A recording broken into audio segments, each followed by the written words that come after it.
की योजनाओं का लोकार्पण एवं शिलान्यास किया जाना है, जिसमें 62 परियोजनाएं हैं। 34 परियोजनाएं हमारी ऐसी हैं जो लोकार्पण की हैं और 28 परियोजना ऐसी हैं जिनका आज शिलान्यास और शुभारंभ किया जाना है। माननीय मुख्यमंत्री जी महोदय से अनुरोध है कि इनका लोकार्पण एवं शिलान्यास करने का कष्ट करें। 275 करोड़ की योजनाओं का लोकार्पण एवं शिलान्यास किया जाना है, जिसमें 62 परियोजनाएं हैं। 34 परियोजनाएं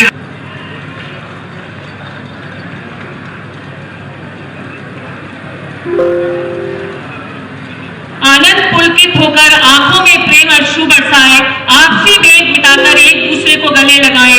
आओ हम सब मिलकर भारत माता व वंदे मातरम की गूंज से पूरे पंडाल को महकाए। फिर से एक बार बोला, भारत माता की, भारत माता की। मैं हमारे मुख्यमंत्री जी इन पंक्तियों के साथ सर आपका ध्यान चाहूंगी कि कोई रात पूनम की तो कोई अमावस्या की, चांदनी उसकी है जो चांद पाना सीख ले। यूं तो आए हैं रोते हुए जहां में सब, जहां उसका जो मुस्कुराना सीख ले। कुछ भी नजर ना आए आंखों में रहकर, रोशनी है उसकी जो शमा जलाना सीख ले।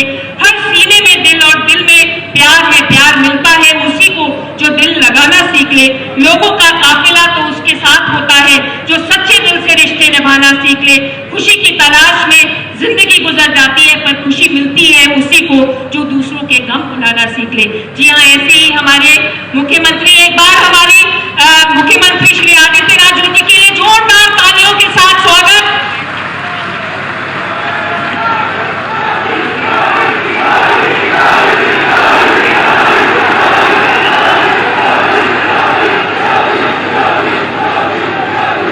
भारत माता की, भारत माता की, भारत माता की। मां केला देवी की, मां केला देवी की। वंदे वंदे वंदे। आज के इस कार्यक्रम में उपस्थित भारतीय जनता पार्टी के प्रदेश के अध्यक्ष माननीय श्री स्वतंत्र देव सिंह जी, उत्तर प्रदेश सरकार में मेरे साथ मंत्री श्रीमती गुलाब देवी जी, उत्तर प्रदेश सरकार के मंत्री और इस जनपद के प्रभारी मंत्री सरदार बलदेव सिंह ओलख जी, माननीय विधायक गुन्नौर सजीत कुमार उर्फ राजू यादव जी, माननीय अध्यक्ष जिला पंचायत डॉक्टर अनामिका यादव जी, जिलाध्यक्ष ओमवीर सिंह जी, जिला प्रभारी राजा वर्मा जी, क्षेत्रीय उपाध्यक्ष राजेश सिंघल जी और मां केला देवी मंदिर के श्री महंत श्री ऋषिराज गिरी जी महाराज और उपस्थित भाइयों बहनों, एक साथ आज यहां पर असमौली, संभल, चंदौली और गुन्नौर की 737 परियोजनाओं के कुल 169 करोड़ रुपए से अधिक लागत की 28 परियोजनाएं और 709 परियोजनाओं पर 106 करोड़ रुपए यानी कुल 275 करोड़ रुपए की लागत की परियोजनाओं का लोकार्पण और शिलान्यास का सौभाग्य मुझे प्राप्त हो रहा है। मैं इस अवसर पर संभल जनपद से जुड़े हुए असमौली, संभल, चंदौसी और गुन्नौर इन चारों विधानसभा क्षेत्र से जुड़े हुए आप सभी भाइयों बहनों को हृदय से, हमारे दोनों विधायक बहुत मेहनत करते हैं तब योजनाओं को लेकर के आपके जनपद में योजनाएं आती हैं। इनको धन्यवाद देता हूं और आप सबका अभिनंदन करता हूं, आप सबको बधाई देता हूं। भाइयों बहनों, मैं लोकसभा चुनाव में मां केला देवी मंदिर में आया था उस समय आपका आह्वान करने के लिए, और उस समय मां केला देवी मंदिर के विकास के बारे में महंत श्री ऋषिराज गिरि जी महाराज के साथ हमारी चर्चा हुई थी। और मुझे प्रसन्नता है कि श्रीमती गुलाब देवी जी और श्री राजू यादव जी के प्रयास से महंत श्री ऋषिराज गिरि जी महाराज के सहयोग से आज इस क्षेत्र का यह पवित्र धर्मस्थल पर्यटन विकास की एक नई आभा के साथ संभल को एक नई दिशा देने की ओर अग्रसर हो रहा है। मैं इस अवसर पर आप सबका हृदय से अभिनंदन करता हूं, स्वागत करता हूं। भाइयों बहनों, आपका बहुत पौराणिक और ऐतिहासिक अतीत रहा है। अलग अलग कालखंड में अलग अलग नामों से इस जनपद और इस क्षेत्र को जाना जाता रहा है, लेकिन हमने समय के अनुरूप इस क्षेत्र में अपने आप को तैयार न करने के कारण कैसे भावनाओं के साथ खिलवाड़ होता है। एक तरफ सरकार संकल्प लेती है कि हम दंगा नहीं होने देंगे, बहन बेटियों की इज्जत के साथ खिलवाड़ नहीं करने देंगे, आस्था के साथ खिलवाड़ करने की छूट किसी को नहीं देंगे। वही दुखद है कि यहां पर कुछ तालिबान को समर्थन करने वाले लोग भी पैदा हो गए हैं। और याद करना, यह समाजवादी पार्टी का वह चेहरा है जो महिला विरोधी है, दलित विरोधी है, अति पिछड़ा विरोधी है, हिंदू विरोधी है और बच्चों के भी विरोधी है। तालिबान किस प्रकार की बर्बरता ढा रहा है अफगानिस्तान में, ये किसी से छुपा हुआ नहीं है, लेकिन किस बेशर्मी के साथ समाजवादी पार्टी के कुछ नेताओं के द्वारा तालिबान का समर्थन किया जा रहा है। और इसीलिए कहा गया कि जो भारत विरोधी गतिविधियों में, महिला विरोधी गतिविधियों में लिप्त तत्वों का समर्थन करेगा, कानून के दायरे में ला करके बहुत सख्त कार्रवाई करेंगे।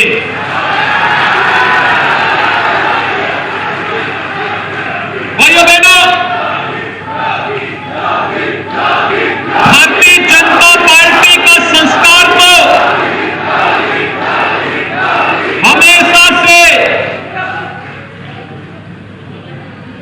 हर कार्यकर्ता के लिए, हर नागरिक के लिए रहा है। हमारा कार्यकर्ता इस संकल्प के साथ चलता है कि व्यक्ति से बड़ा दल और दल से बड़ा देश। हमने अपनी स्वयं की उपासना विधि को जब आवश्यकता पड़ी राष्ट्र धर्म के लिए, तो एक और रख करके राष्ट्र की सेवा के लिए अपने आप को समर्पित किया। लेकिन कुछ लोग ऐसे भी हैं जो अवसर मिलने पर भारत विरोधी गतिविधियों में लिप्त होने और उनको प्रश्रय देने में कोई कोताही नहीं बरतेंगे। लेकिन जब तक मोदी जी का आशीर्वाद और उनका नेतृत्व देश को है, आप निश्चित होकर के रहिए, भारत के अंदर कोई बान बांका नहीं कर पाएगा और उत्तर प्रदेश के अंदर कोई दंगा करने का दुस्साहस नहीं कर पाएगा।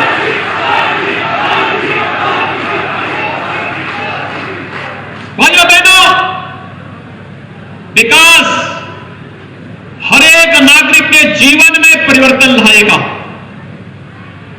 इस विकास से ही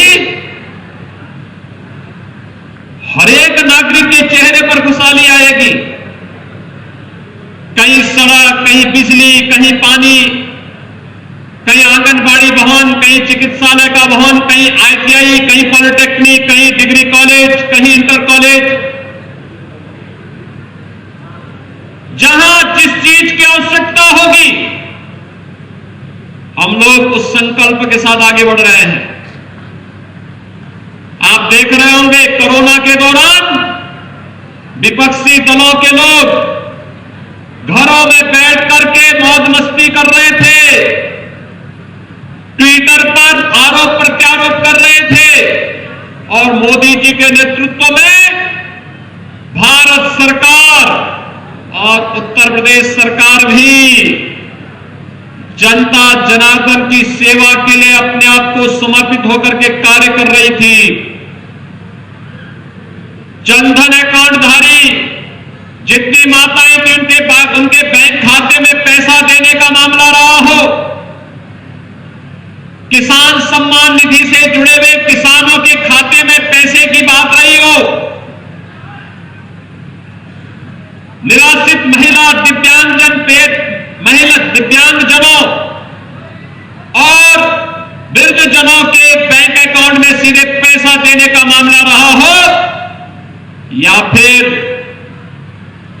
स्ट्रीट वेंडर हो, ठेला खोमचा रेहड़ी लगाने वाले हो, प्रवासी कामगार और श्रमिक हो, इनको भरण पोषण भत्ता, यह सब कार्य कोरोना के दौरान किया गया।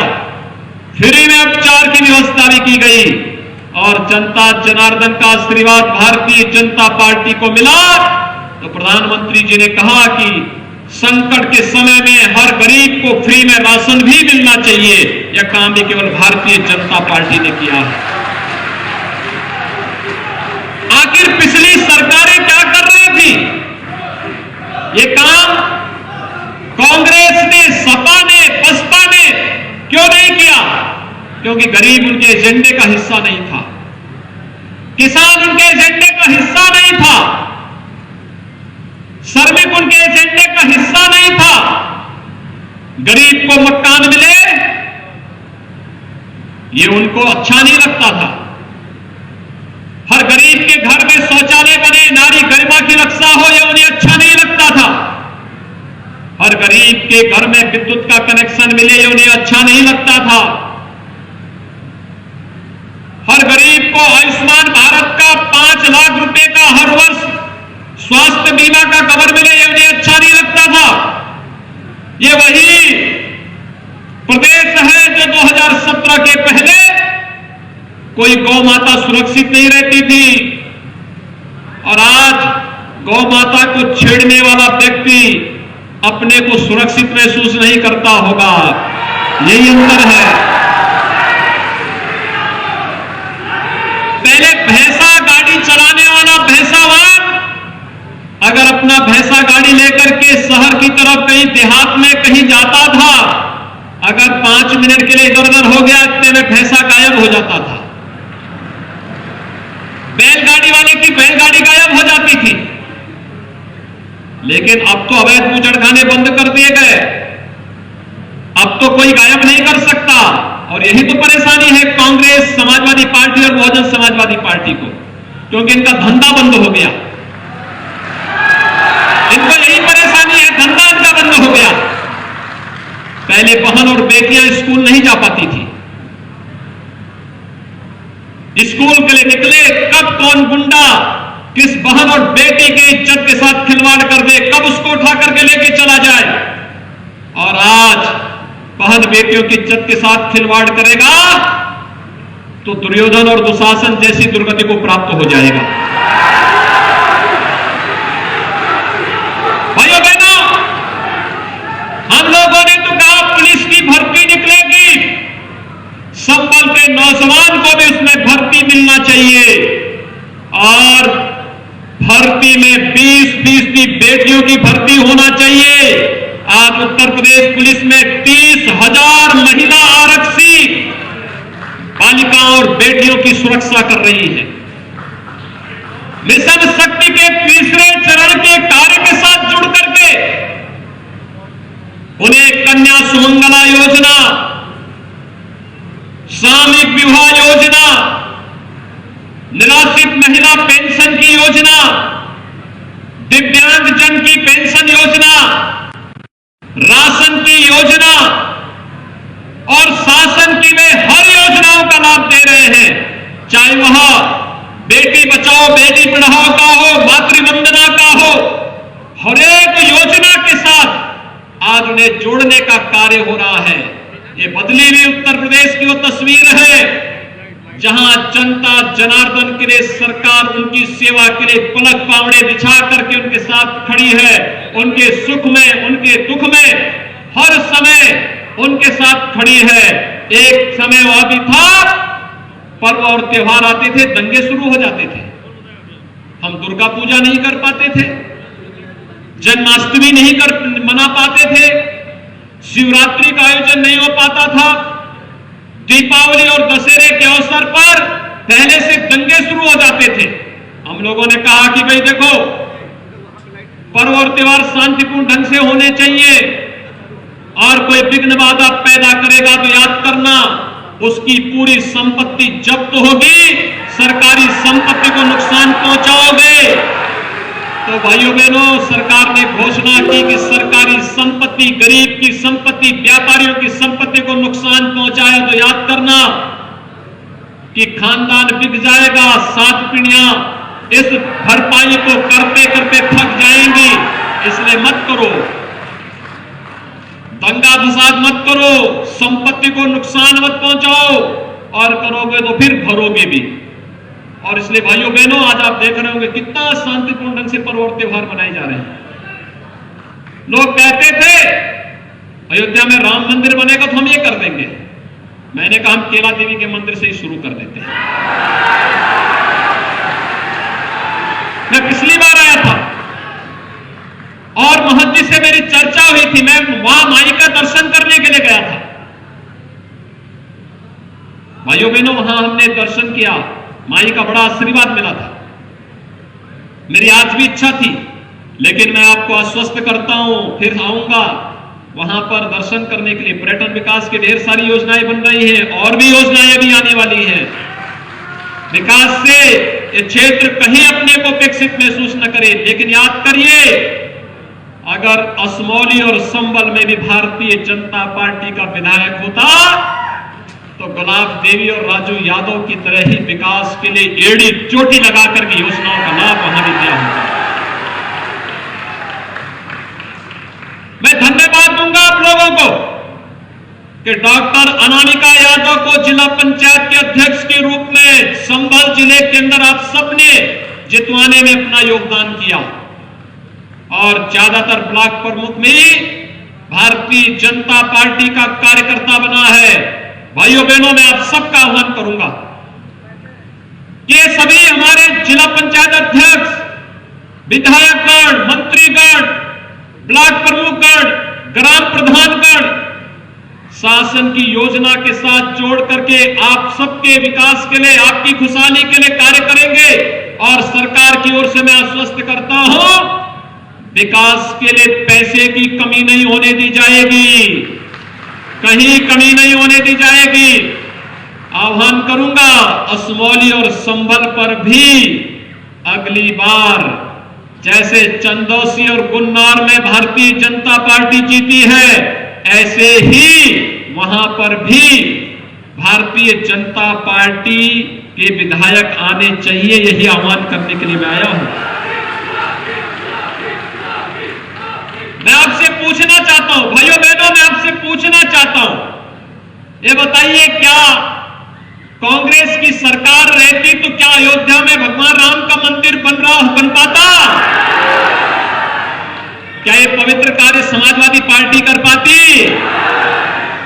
अगर वह करती तो यहीं से फतवे जारी हो गए होते इस संबल से ही, क्यों? और बहन जी को तो कहना ही क्या। यह कार्य प्रधानमंत्री मोदी जी के नेतृत्व में भारतीय जनता पार्टी ने जो कहा सो करके दिखाया। अयोध्या में राम मंदिर बनने से आप खुश हैं ना? भाइयों बहनों, ये दुनिया का सबसे अच्छा मंदिर बन रहा है, सबसे भव्य मंदिर बन रहा है। आपकी भावनाओं के अनुरूप मंदिर बन रहा है। मर्यादा पुरुषोत्तम भगवान श्री राम के अनुरूप भगवान राम का भव्य मंदिर भी बन रहा है। और आपने भी, आपके गांव से भी, आपके जनपद से भी मंदिर निर्माण के लिए कंट्रीब्यूशन दिया है। मैं इसके लिए आप सबको हृदय से बधाई देता हूं, अपनी शुभकामनाएं देता हूं, आपका आह्वान करता हूं कि भाइयों बहनों, आपने देखा होगा 7 वर्षों से प्रधानमंत्री मोदी जी देश की सेवा निरंतर कर रहे हैं। गरीब कल्याण की योजनाएं हो, इंफ्रास्ट्रक्चर के बड़े बड़े प्रोजेक्ट हो, देश की सुरक्षा का मामला हो, बिना हटे, बिना डगे, बिना झुके, बिना थके, निरंतर 24 घंटे देश की सेवा के लिए कार्य कर रहे हैं। और ऐसे ही उत्तर प्रदेश के अंदर हम लोग भी कार्य कर रहे हैं। 24 घंटे 365 दिन बिना रुके, बिना डिगे, बिना झुके, बिना थके जनता जनार्दन की सेवा के लिए हमारा पूरा समर्पण, उनकी सेवा के लिए एक एक कार्यकर्ता लगा है, एक एक जनप्रतिनिधि लगा है। और मैं आप सबका आह्वान करूंगा कि भाइयों बहनों, अगर भारतीय जनता पार्टी के प्रधानमंत्री, मुख्यमंत्री, मंत्री, विधायक सभी लोग जनता जनार्दन की सेवा के लिए कार्य कर रहे हैं, क्या आप सब भारतीय जनता पार्टी के लिए अगले 6 महीने का समय दे पाएंगे? 6 महीने भारतीय जनता पार्टी के मिशन को, और इस मिशन के लिए 6 महीने दीजिए। उत्तर प्रदेश के हर एक नागरिक को देश के सबसे बड़े, सबसे विकसित प्रदेश के रूप में आगे बढ़ाने के लिए, आपको इस गौरव के साथ आगे बढ़ाने का कार्य भी भारतीय जनता पार्टी की सरकार प्रदेश के अंदर करेगी। और यही आह्वान करने के लिए आज मैं आपके बीच यहां पर उपस्थित हुआ हूं। मैं धन्यवाद दूंगा मंच पर अपने इन सभी जनप्रतिनिधियों को, जिन लोगों ने मेहनत की। सरदार जी भी रामपुर से यहां कभी कभार आ जाते हैं आपकी सेवा करने के लिए, और यहां पर सेवा करते हैं। वे रामपुर में भी मोर्चा लेते हैं और आपके बीच में भी आते हैं।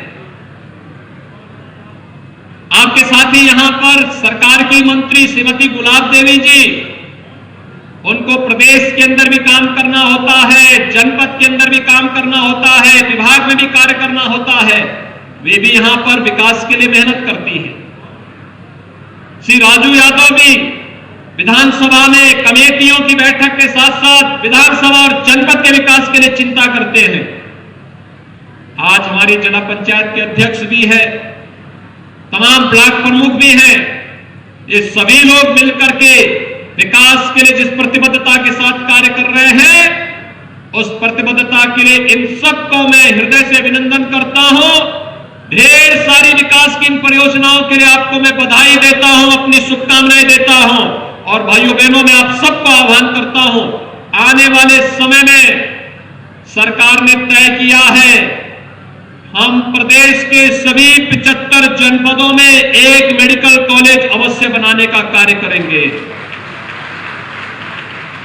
59 जनपदों में मेडिकल कॉलेज हमारे बन चुके हैं या बनने की प्रक्रिया में है। जो 16 जिले बाकी हैं, पीपीपी मोड में वहां की पॉलिसी भी घोषित करके इसको हम आगे बढ़ा रहे हैं। सरकार आपकी चिंता करेगी, आपकी सुरक्षा, आपका सम्मान, आपके स्वावलंबन के लिए कार्य करेगी। आपके उत्तम स्वास्थ्य और अच्छी शिक्षा के लिए सरकार पूरी प्रतिबद्धता के साथ कार्य करेगी। आपका मैं आह्वान करूंगा, भारतीय जनता पार्टी के मिशन को अपना आशीर्वाद प्रदान करें और संबल जैसे पौराणिक और ऐतिहासिक पृष्ठभूमि के इस जनपद को सुरक्षित रूप से विकास की बुलंदियों की ओर अग्रसर करने में अपना योगदान दें। यही शुभकामना आप सबके प्रति में व्यक्त करते हुए अपनी वाणी को विराम देता हूं। जय जय श्री राम, जय जय श्री राम, जय जय